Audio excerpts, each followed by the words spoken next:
Page 48. We're talking about the liquids. Until we're talking about situations where you dip things inside of liquids and you have to wash your hands. The question is, which liquids are we talking about? What makes something require netilat yadayim? Mashkim shenemar behen din tibulo v'mashke. Drinks, which we say, which kind of liquids do we say prohibit food until you wash your hands? Yud Chet. You see halacha Yud Chet? Lo tiknu chachamim netilat yadayim. Our rabbis only instituted washing hands. The davar shetibulo b'mashke, for something that is dipped in a liquid. Only if that liquid is the kind of liquid which could receive impurity in the times of the temple, the Ben Mikdash. But if he dips into a liquid that does not accept tumah, that is not a conductor for tumah, then you don't have to wash your hands. And which are those liquids that accept tumah? And these are the drinks, the liquids in which you would have to wash your hands if something was dipped in them. The first, yain, wine. See where we are? Yain. Moshe? Yeah, it went a bit fast. Yeah, I'm in the second paragraph. Yeah, I see. Yain, wine. Wine. Dvash. What's dvash? Oh, that's honey. Honey. Honey. Shemen. Oil. Oil. Chalav. Milk. No. Tal. That's like dew? Dew. Very good. Dam. Blood. Blood. Oh, that's right. We got a discussion about Mayim. Water. Water. The simanam, how do you remember them? With the acronym Yad, Shachat, Dam. A hand slaughtered blood. Yad, Yain, Dvash, Shemen, Chalav, Tal, Dam, Mayim. And that spells out Yad, Shachat, Dam.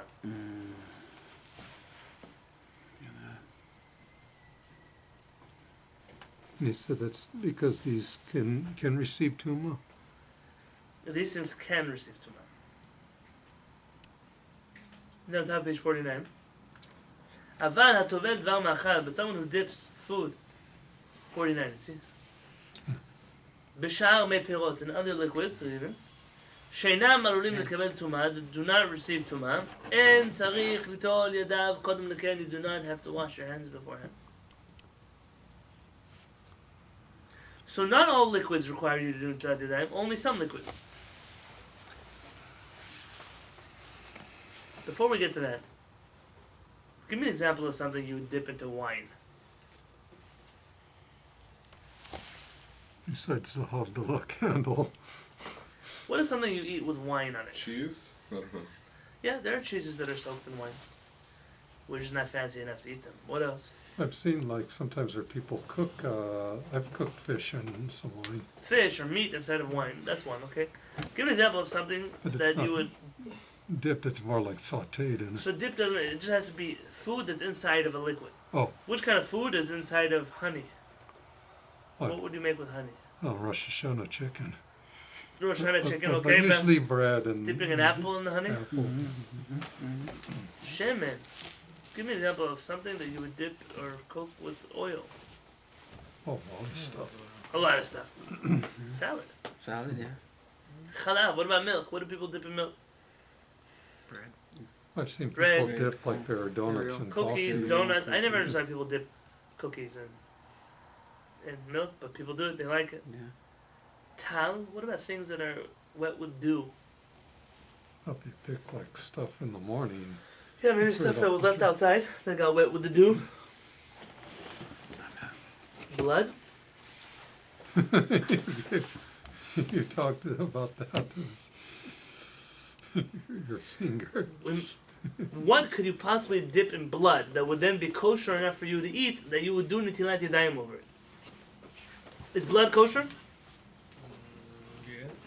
No. You can't eat it, so it's not. Blood is not kosher. Fish blood. Fish blood. We said fish blood was kosher. Yeah.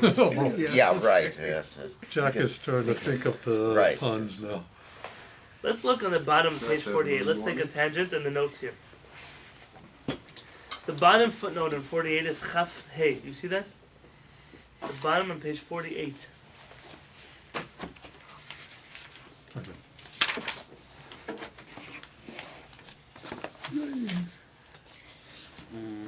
Found it? Ayin b'Magen Avraham. Look in the Magen Avraham. Shekatav, he writes, שמה שהזכיר השולחן ערוך דם לעניין טיבולו במשקה, that which Maran mentions blood. That if you dipped food in blood, you'd have to do that today. I'm skipping a line. Deha asur lechol dam, is forbidden to eat blood. So what is he even like? What is this case practical for? V'dam dagim v'chagavim lo mikra mashke. And even though you're allowed to eat the blood of fish and crickets, that's not considered blood l'halakha. You wouldn't be allowed to eat it. It's not considered a liquid that would cause one to make it today. So the only logical conclusion Magen Avraham would come up with, v'siyem, she'efshar de'mayrik she'ochlo mipnei pikuach nefesh. Perhaps about a case where a person's life is on the line. Someone puts a gun to his head and says, Jew, I know you don't need blood. So eat this bread with blood. Or else. In that situation, is he allowed to eat blood? Yes, Yeah, Only 3 mitzvot you give up your life for. What are they? save your life.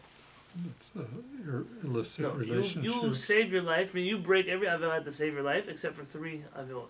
idol worship, If someone tells you to worship an idol, we take the bullet. We don't worship the idol. The second thing, relationships with the prohibited. forbidden sexual relationship. So if one of the wants to be with his sister, his daughter, chas v'shalom, or something, we give up our life for that. The third, To kill someone else? to kill someone else. Very good, murder. They say, listen, kill him, we won't kill you. We kill me. That's the only thing we can do. But if it's about Shabbat, or kosher, or tefillin, or mezuzah, if someone says, chas v'shalom, burn the Sefer Torah, I'll kill you. Our life is more important. It's a very hard halachot. It's very difficult. There are times where these halachot change. For example, in the times of persecution against Jewish people. The times where the Romans are trying to force us to stop doing mitzvot.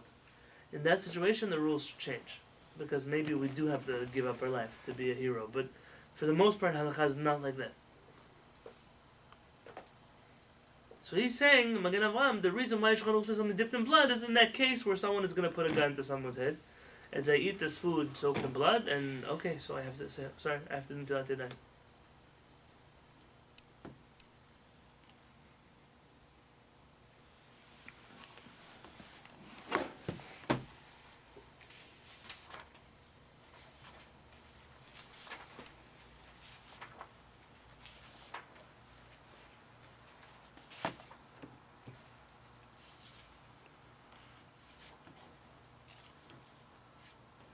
I don't know about the rest of the opinions. I just thought that would be interesting for you to know. Yeah, there are some who say, no, it's talking about something that was dipped in blood, but you're eating the side that wasn't in the blood. Yeah. Challah, the half of it touched blood. Now it's considered challah, which was dipped in blood. Now you're not eating from the part that is of the blood, of course. But remember we said the whole vegetable has the status of dipped, even if it's not all wet. That's the halakha that some would say. So if you have a blood-struck egg, you can't eat that egg even though you take out the blood. That's interesting. That I don't know if that would be considered something dipped in. The answer is yes, you can take out the blood spot and eat the egg. You can. Yeah, you can, but it's an interesting question that you bring up, and that is that that's not an egg soaked in blood. If it was, that would be a different story. So that's interesting. I thought that the blood made it not acceptable to eat. Correct. In the days where eggs were fertilized. But in today's days where your eggs are not fertilized, the blood spot, you just take it out, and it's like anything else that a drop of blood came into. Well, how do you know if it wasn't accidentally fertilized? If it's On today's chicken farms, it's not accidentally fertilized. I don't know, you guys ever worked on eggs? so, what does the Do they have male chickens going on there? No. Could it happen by accident? I don't think so because they just have chicken there. Just Yeah. so what does the blood indicate in the egg? I mean, why does it egg that's not fertilized at black? Sometimes it could just be a protein spot. It could be a what? Protein spot, they call them. It has nothing to do with the development of an egg that's about to happen. I mean, if you would take that egg and put it in an incubator, nothing will happen to it. It'll go bad, but it won't hatch. But I'm not an expert in eggs. So you'd want to go ask someone who knows eggs. Mm-hmm. Like the farming side of eggs. Yeah. Organic. Organic eggs are Yeah. organic, free range, cage free. Yeah. I don't let them in my house. People bring them to me, I give them back to them. Yeah, my mom used to, have her own 40, 50 different, chickens and roosters and, And you have to check. those are. Oh, in that case, Jack, Mhm. that's what you're talking about. Mhm. Well, I just wondered what the blood indicated. I thought it meant it was fertilized when you have a blood-struck egg. I once had to do research about this. It's fertilized then. It's starting to grow a chicken. Yeah, that's what I thought. But in most of the modern farms, there's no Well, roosters. you don't find a lot of blood-struck eggs today because they're really They're good kept at handling. segregated. They're very good at Well, handling. that also, that they're segregated. The spots, which are generally harmless, are not, as is commonly thought, an indication of fertilized egg, Oh, but rather a result of a blood vessel in the chicken's reproductive tract rupturing during the egg formation process. that's interesting. Meat spots, the brown or gray spots, which occur in about 3 to 30% of eggs, are pieces of tissue. Both kinds of spots are frequently referred to as an error on the part of the hen, but blaming the hen seems a little unfair. In the U.S., eggs with blood spots larger than an eighth of an inch in diameter are graded inedible under federal regulations and shouldn't end up in your fridge. They're rated inedible by the federal government. Yeah. Meaning they do something, when the eggs come to a factory, they do something called candling. Are you familiar with this? Yes, I know. They shine the light to the egg. Yeah. If they measure, I guess, that spot to be too big, they just knock the egg off the production line. That's interesting. I thought it was only kashrut that was concerned about this. No, I mean, listen, a person probably gets grossed out even with a little drop of blood in their egg, but halakha doesn't, they're not all treated the same. That doesn't fall, like, if it's less than 60%. Yeah, what about the 1/60th of the egg? So does that rule apply to eggs? Oh, you have me on camera. Oh. Way too soon for tangents like this. The bottom line is that today's eggs are not fertilized. That means even if a person doesn't check their eggs are kosher. People still check their eggs in deference to an old Jewish custom to do so. But if this would get mixed in, it's not the same as an egg that's hatching, that's considered a fertilized. creation. Yeah. It's a different halakha. Okay. On page 50, page 49 at the top of the page. The second line on page 49. Dvash. You see Vidvash? Vidvash hamur linyan zeh, when we say that one of the liquids that makes one need to wash their hands is honey, hu dvash dvorim. It's the honey of a bee. Dvora. Oh, Dvora yeah, is what does my wife's name mean? Yeah. Devor. Bee. Bee, yeah. That's why she stings. Dvash, dvora. What other honey is there? Lo dvash tmarim, not date honey. V'shar mine dvash, or other kinds of honey. I mean, when halakha talks about honey here that makes you need to wash your hands, it's talking about honey that comes from a bee. Even though we might call other kinds of things honey, that's not what it's referring to.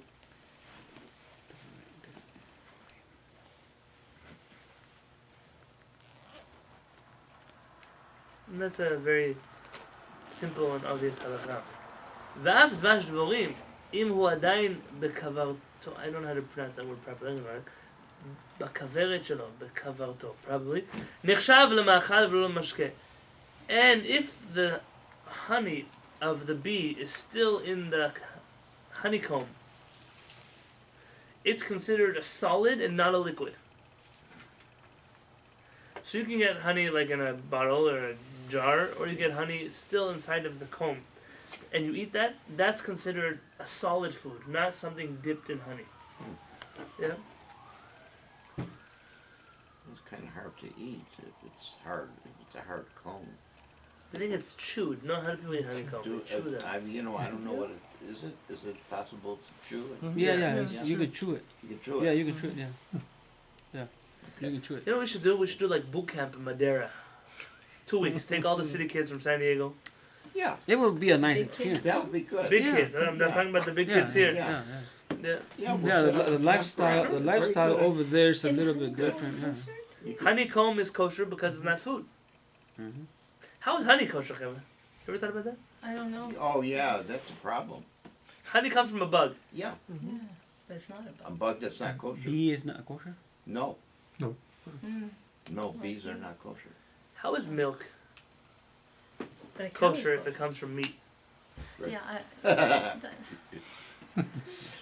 It's not cooked together. If I put a steak inside of your cup of milk, you would eat it? No. no, So what's No. halacha? you can't cook it together. Eretz zavat chalav udvash. Rabbis teach us that not all that comes from what is impure is impure.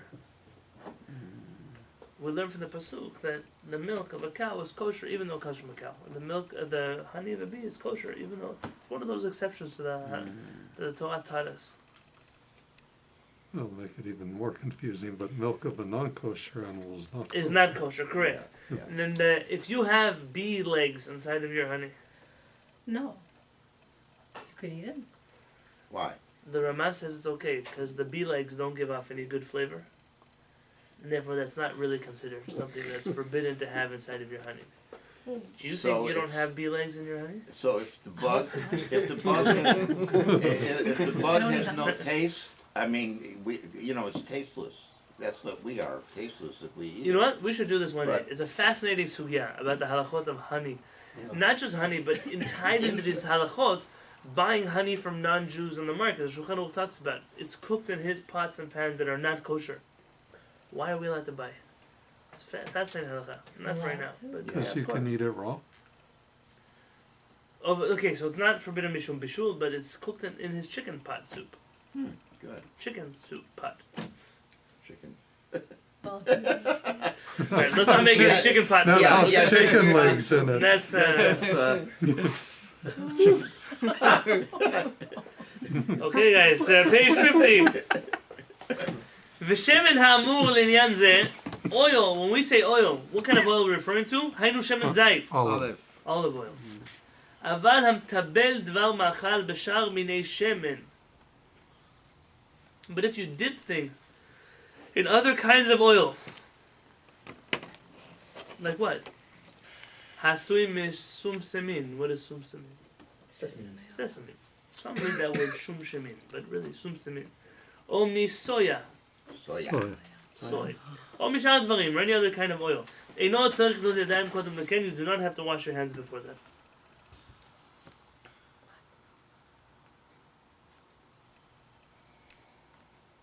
you dip your pan in oil, you don't have to wash before. Correct. Only olive oil. Why? We're going to see in a second.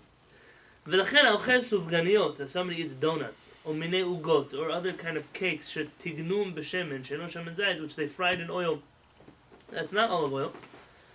אף על פי שמתלכלכות ידיו מחמתם, even though his hands get oily from that, אין צריך לטול ידיו, you don't have to wash your hands, because it's not olive oil. Let's look in the notes. You want to see this halacha? The bottom left column, in the Rashi script where it says Nun, 3 lines down from the top. Ayen bebet Yosef. Look in the Bet Yosef. Who wrote the Bet Yosef? Maran, the same one who wrote Shulchan Aruch, Rabbi Yosef Karo. Shekatav shemen zayit. Maran in the Bet Yosef writes olive oil. He doesn't say oil, he says olive oil. Uva Shulchan Aruch katav shemen stam, but in the Shulchan Aruch he just wrote oil, not olive oil. Uveshut ginat vardim, and in the responsa of the ginat vardim, Herich leochiach dahaynu shemen zayit. He brings many sources to prove that Maran is referring to olive oil. Vivyuhu hayad Aaron, and it's quoted in the book Yad Aaron. Vagon Rabbi Akiva Eger, and Rabbi Akiva Eger Bagotav, the Shulchan Aruch, and his notes in the Shulchan Aruch. V'chen pasak b'shut HaKnesset Hagdolan. Also, this was ruled by the Knesset Hagdolan, Rabbi Chizkiyahu de Silva, one of the giants of Sfaran. Chizkiyahu de Silva wrote the Knesset Hagdolan. Someone wants to check on their phone? What did you say? Are you joking?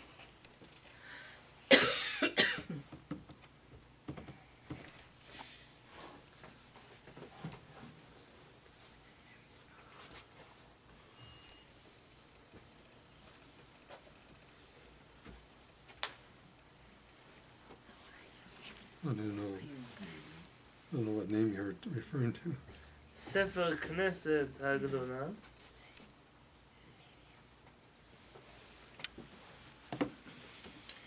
I apologize.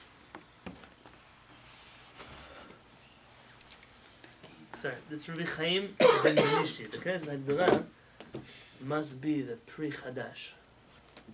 Who wrote Pri Chadash? Yeah, it's in. Yeah. What is that? Yeah, Pri Chadash is Rabbi Chizkiah de Silva. I'm sorry, and the Knesset HaGedolah is written by Rabbi Chaim ben Benishti. Both were giants of Sfarad. I quote an argument between them in my book, Hishalom, about Gebraks. I mentioned both of them as having an argument about whether you can make cakes from matzah meal. And spawn if you want to enjoy Pesach or not.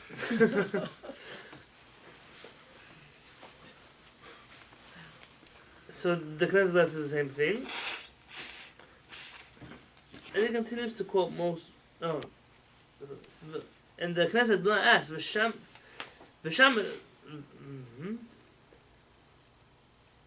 שלא פירשו הרמב"ם ושם מפרשים דהיינו שמן זית מאור פשיטותו." He writes, why is it that the Rambam doesn't explicitly say olive oil, he just says oil? It's because it's so obvious that when the Rambam was going to write oil, he's referring to olive oil. It wasn't referring to soy oil or canola oil.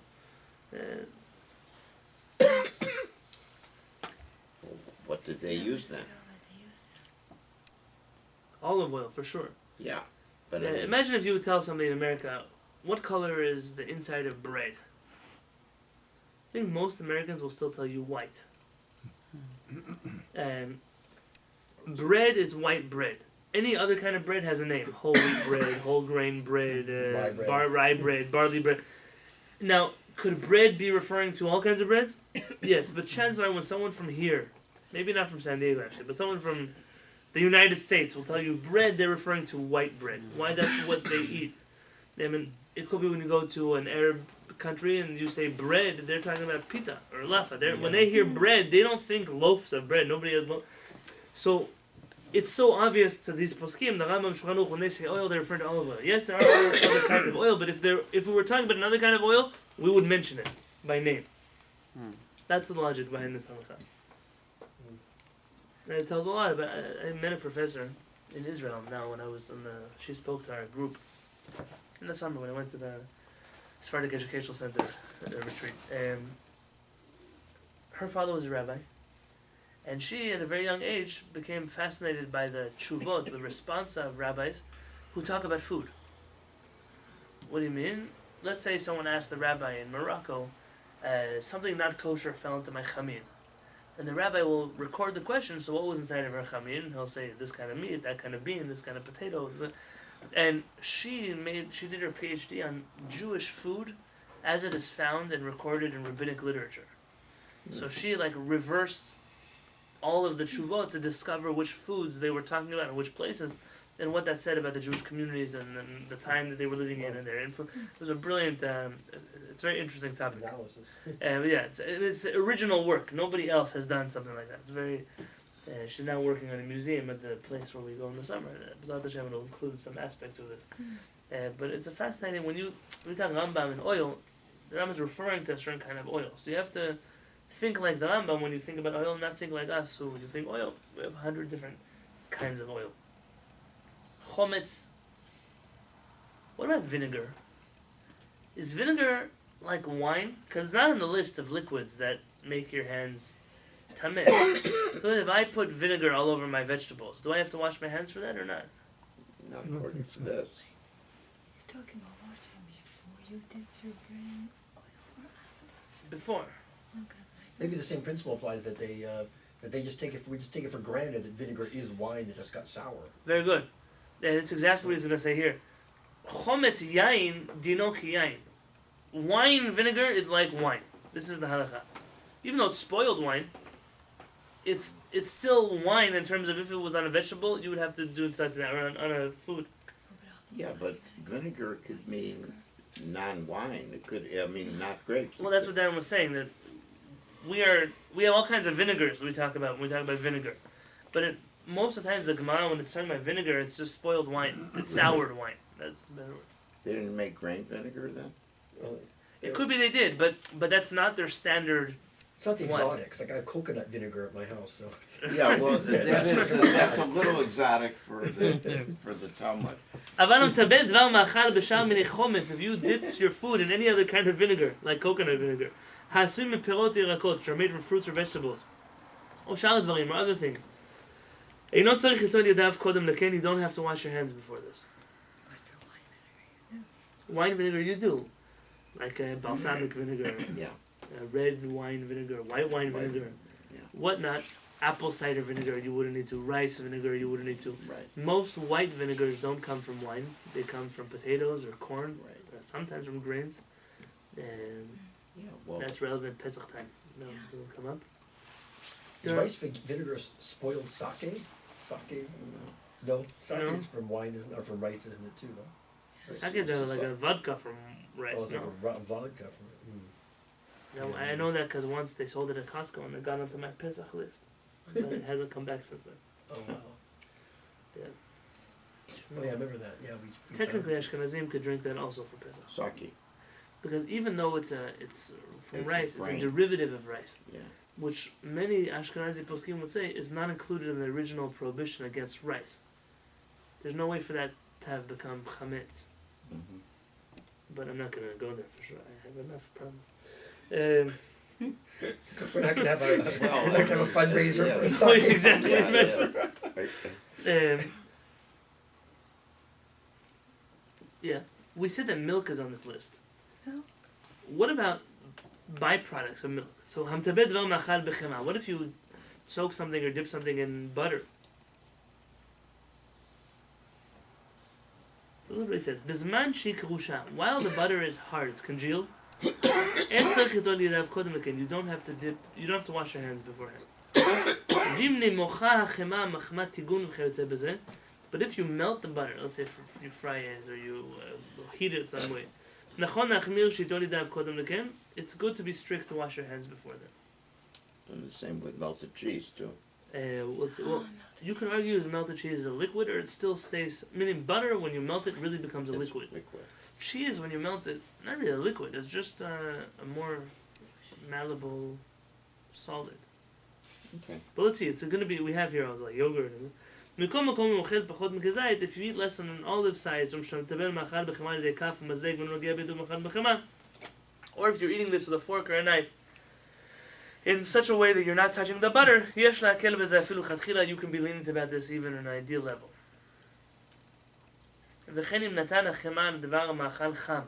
Or if you put the butter while it's solid onto something hot like toast, and because of that the butter becomes liquid, you could be lenient. So imagine someone's making a very fancy French toast. They're frying it in butter. Why? I don't know. Their Why? best friend is a heart surgeon, so they could take care of them for it. I don't know. Whatever reason, they're not afraid about frying their French toast in butter. Yeah? This would be a classic case of something that is fried inside of a liquid, which could be milk. And he's saying that you could be strict about it, but if you are eating with a fork and a knife, there's room to be lenient that you don't have to wash your hands. But you would have to wash your hands for a different reason. For the bread. For the bread. Yeah. But not because it's something dipped in liquid. Right. Why are we talking about dipping bread in liquids and having to wash? I'm using the word dipping loosely, because dipping could mean something cooked in something or soaked in something. But dipping because that's the easiest thought, is you dip a cookie in milk. But it doesn't have to be. Why? Well, what is the rationale for having to wash for that? We said that it was because of purity and impurity. And cleanliness. We gave 2 reasons for this.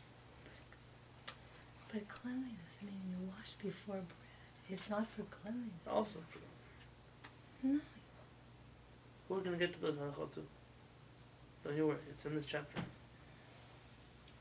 If you wash your hands with the sink before bread, Yeah. it's not so simple you can do Tilat Yadayim again. You go to the bathroom, you wash your hands, now you want to eat bread, it's not so simple you can just wash your hands. Hey, it's a ritual washing. Yeah, You said the same yeah. exact Yeah, I thing. know, I said it before. Sorry. No, that's sorry. It means you're consistent. But- It's good when a person. Well, You see, like the Rambam, you know he's consistently right or consistent. What he says consistently here, what he wrong. says there is the same thing. What? Yeah, I don't know. Consistently wrong is also fine. At least you're consistent. You know what Thoreau said about consistency? What is it about consistency? It's the hobgoblin of little minds. Well, the Torah doesn't agree with Thoreau. Because, said it right back. Yes. Why are we concerned with cleanliness with these kinds of things if we're not concerned with cleanliness about eating an apple or a grape? That's the next halacha. Page 51. והמטבל דבר מאכל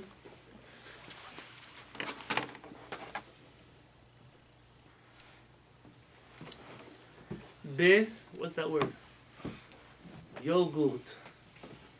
Yogurt? Yogurt. Yakult. Or beleben. What is leben? Lebanon is Milk. Yeah. Lebanon. Leben. It's a yogurt of sorts. I don't know what the difference exactly is, but it's an Arabic yogurt. It's like a tastier, like Sephardic sour cream. Right. Exactly. It's my grandmother used It's to like make. leaven, which is like bread, right? Yeah, it sounds like lebanon, but it's not the same thing. It's more It's like, thinner than sour cream. Yeah. You could buy the fake version in Ralph's. They sell like chocolate lemon, which is not really lemon. It's just they call it authentic Israeli chocolate lemon. If it was authentic and it was Israeli, it wouldn't be chocolate. But it's you can buy it in Ralph's. The Arab markets, the Greek markets have it with that Yeah. like USA kosher. Exactly. Oh, but eshel. Eshel is similar in Israel. It's like there comes a little rectangle. It's like when everyone else eats all the yogurts and the puddings and everything else, so you're left with like this stuff in the refrigerator. It's a little square. If you've been to Israel, you know what I'm talking about. It's green, orange, yellow. Sugar. No, it's not. No sweet. It's not sweet at all. Really? It's like I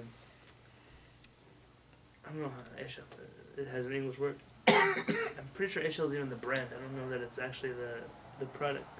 Yogurt. Just imagine all kinds of yogurts. Oh, it's packaged like yogurt, but you drink it like a liquid. No, that's lemon. That's Oh, a lot of lemon. times people shake the lemon and they drink it. Oh.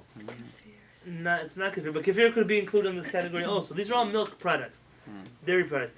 You have to wash your hands beforehand. If I'm not mistaken, in the Persian cuisine, there's a lot of dipping foods into yogurts. Also in the Greek cuisine. Yeah. But I'm talking about because the Greeks do it with meat. I'm talking about the kosher Persian cuisine. They have like they have a lot of things they do with yogurt. Persians even have like a yogurt soda that they drink. It's like imagine carbonated yogurt. I can't explain to you in another way. Sometimes there's rose water. It's an interesting beverage. If you go to the Balboa market here, there's a whole refrigerator full of them. But a lot of times, rabbis used to eat fish dipped in yogurt. That was one of their dishes that they had. It was you take a piece of fish and chips is for England. Fish and yogurt was in Babylon. That was the food that people ate. It's fish that you're dipping in yogurt or just bread dipping in yogurt? No, you're right. Food. Any food. If you dip food inside of milk water, what is milk water? Light milk, skim milk. Is it I skim feel milk? that skim milk is milk water, but not. It's Is not. it, is it skim milk? In Arabic, it's called nisyobe de chalba. Let's read. Dahainu, it means hamayim hanisharim, the water that's left over. Achar asiyat gvina, once you finish making the cheese mehachana from the milk. Once the cheese takes all that fat from the milk, and you're left over with like water, it's dairy water basically. It's like something you see by feta cheese. Right. Okay. Fine. Tzarich liton yadav kodem leken, you have to wash your hands before that. So even though you can make an argument that's not milk, you took out all the cheese from the milk. Still, No, thanks. you would have to do ntilat yadayim after that. Okay, thank you.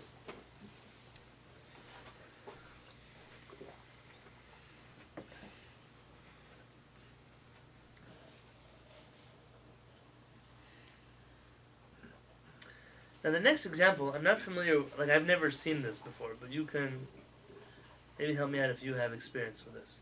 Hamtabel dvar machal b'melach lach. If you dip your food inside of moist salt, damp salt, not salt water. Afilu hu asui min hamayim, even if it's made from water, meaning it's like sea salt. En tzarich litol yadav kodem leken, you don't have to wash your hands before then. V'chol sheken im hu melech haba min hakarka. How much more so if it's salt that comes from the earth, as opposed to from the sea.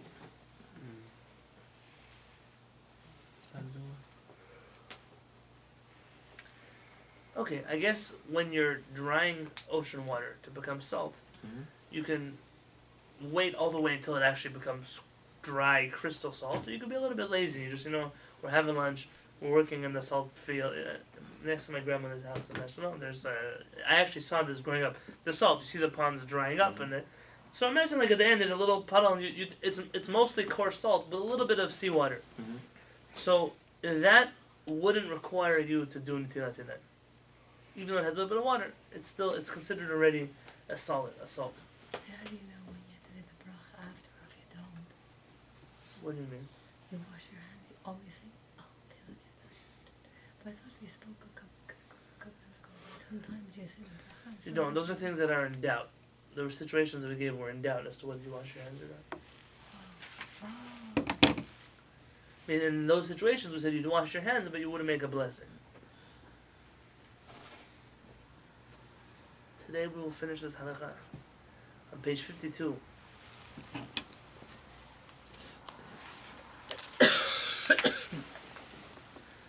Hamtabel dvar machal, if you soak or dip something b'sheichar, in beer, ha'asui miseorim imayim, which is made from grains and water.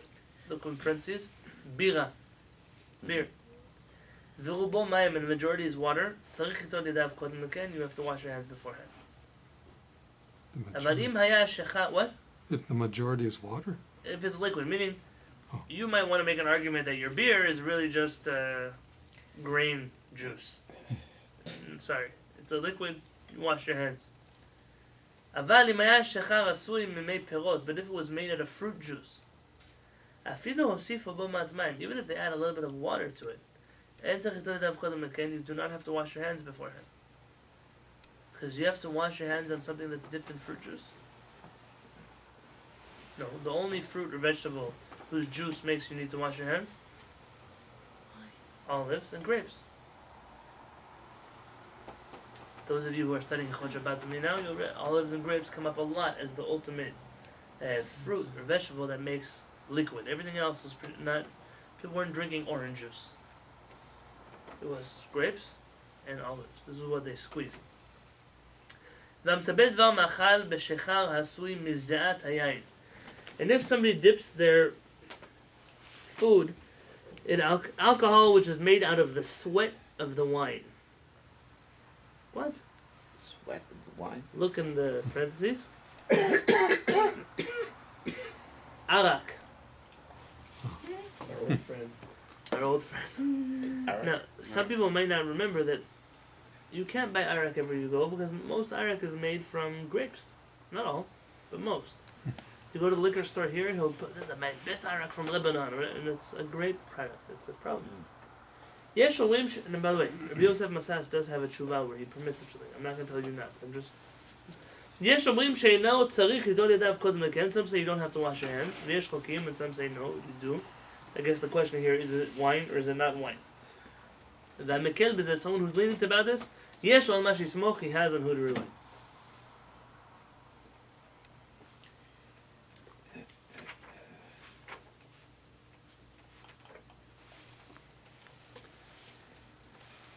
What is the overriding principle here? It seems to me like... There are 7 beverages that require hand washing. Everything else is not. That's the overriding principle. I mean, that's the... Everything that's not from those 7... So, in the list that's included in the translation, they're due. Do. We mentioned Yeah, so how would that come out? I mean, dew is like a film on a plant overnight, but I mean, why would dew be used in any kind of cooking or Not eating. cooking. That's exactly it. You're in the field. You see an apple. Breakfast. So because there's little dew on it, it falls into that category. You have to dry it. Or wash your hands on it. We just read the list. The list is Wine, honey, oil, milk, dew, blood, and water. Blood? yeah. Yeah. Remember we Yeah. had this whole class on blood. Yeah, what you do is take your finger. Dad, and- don't give any good recipes for blood, please. Excuse me. Dew, wine, blood. What else Some- did you say? Honey. There's 4. What do you have? Dew, wine, blood, honey. So through those. Yad, shachad, dam. Yad. Yain, wine. Dalet, dvash. Shin, shemen, oil. Chet, Milk, chalav, milk. Tet, dew, tal, dew. Dam, blood. the dalet is blood, and the Mayim. mem is my water.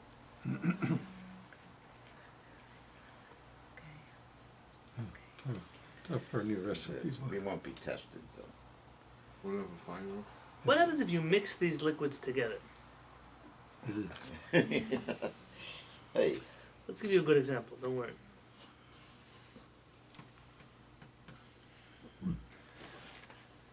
I'm making lemonade. Lemon juice. Can I dip my food into lemon juice without washing my hands? Yes. What about water? No. No. What if I make lemonade? What is that? It's mostly water. And therefore, you have to wash. okay, so What if I make a salad with a dash of oil, 2 cups of rice vinegar? Imagine it's a terrible salad. 2 cups of rice vinegar. Do I have to wash my hands? Yes. Well, it depends, because we didn't really rule on vinegar. We did. If it's wine vinegar, there's a problem. If not, All the rice vinegar, no. That so could be it's done.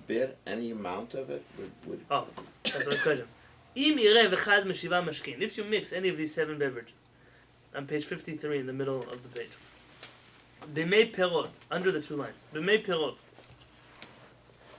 in fruit water, fruit juice. או במשקה אחר, or any other liquid שאינו מקבל טומאה, which does not receive טומאה, ורוצה לטבל בו דבר מאכל, you want to dip food in it. אם רובו מאחד משבעה המשכין הנ"ל, if the majority of the liquid is from one of these 7 liquids. צריך לטול ידיו קודם לכן, you have to wash your hands beforehand. ואם רובו ממי פירות ומשכין אחרים שאינם מקבלים טומאה, but if it's from one of the other beverages in the world that do not accept טומאה, אין צריך לטול ידיו, you do not have to wash your hands. So if you make lemonade with mostly lemon juice That would be a different halakha. and then just add a little water to dilute it, or better yet, what about the diluted grape juice you use for Havdalah? Who uses diluted grape juice for Havdalah? I've seen it happen. It's a problem. It's a problem to use grape juice anyways for Havdalah. But diluted grape juice? Well, diluted grape juice is because it's too sweet when it's not diluted. Kedem. I know what you're talking about. It's an advertisement. I didn't think it was Welch's, you know, it was ובכל זה נחלק בין יראה בו מים נראה בו שאר משכין ומקבלים טומאה. It doesn't make a difference if the mixture is one of the 7 liquids or water. Why does he say that? Because the Rambam says that when you mix the other liquids, you go by the majority, except for water. Water, even a drop of water, makes the whole thing liquid. Now we have this halakha in Pesach. If you mix flour with pure fruit juice, it is not chametz. At least not according to Sfaradim. And if you squeeze an orange, dry orange on the outside, you squeeze orange into flour, you make a cookie out of it, it's kosher for Pesach. Even if you let it sit for 45 minutes. Because fruit juice does not make chametz. But says that if there's 1 drop of water, 1, how much is a drop? 1. It was on your hand, it was in the bowl, it was on the flour. It was the whatever drop of water. It makes the whole cookie chametz. It's like you might as well eat bread. Which is why most people don't do this for Pesach. That's So is it true that if you put a orange juice on flour, it won't leaven? it is true. Only water does it. Water does. Which is why the Ashkenazim who are strict, there are Ashkenazi rabbis who say, but how can we be strict? This is proven that it cannot rise. In fact, the Chachamei Ashkenaz write that fruit juice can rise faster than water. When we know that it doesn't rise at all. I might have touched on this in my book. I don't remember though. That I did a little bit, a very little bit. If you look at my book, I have a chapter on the 13 differences between Sfaradim and Ashkenazim for Pesach. One of them is about this. There are some cookies they sell for Pesach, let's say, for Sfaradim only. And it's one of Rabbi Yosef's inventions, which is not his invention. It's flour with wine, pure wine, mixed into it. And they make cookies. They're very good. Rabbi Peretz does not let us eat them on Pesach. He doesn't. Rabbi Yosef said you could, but how do I know the Arab guy in the factory didn't, he dried his hands properly, he made sure that it's one drop of water, and it's not like it's rabbinically prohibited. It's the Oaita, it's a biblical prohibition. I'm not, let someone else eat those cookies on Pesach. For Ashkenazim, definitely they can't eat such cookies on Pesach.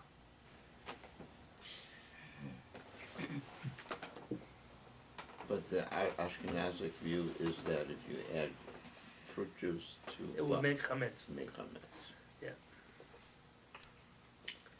However, tomorrow night, with Hashem, we're going to be doing Halacha Hey, which is on page 53. That's going to be our plan.